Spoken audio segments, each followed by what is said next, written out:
I hope you're enjoying the course so far, and welcome to another section.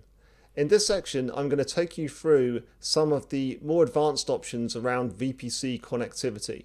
So we're going to look at how we can interconnect different VPCs together using VPC peering. Now this is where I'm going to introduce a second account. So one of the first things we're going to do in this section is use AWS organizations to create a second account. And as part of that creation process, a role will be configured, which allows us to go straight in very easily and manage the second account. So that means we can flick between the two accounts very easily. So we'll create a VPC peering configuration, which allows us to route data using private IP addresses between two different accounts and two different regions.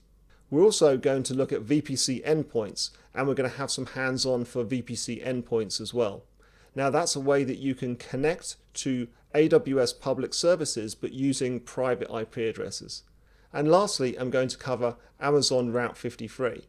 Route 53 is a domain name system service, a DNS service, and it allows us to create routing policies so that we can route traffic to our applications in a highly available way, or make sure that our users connect to the closest endpoint to them.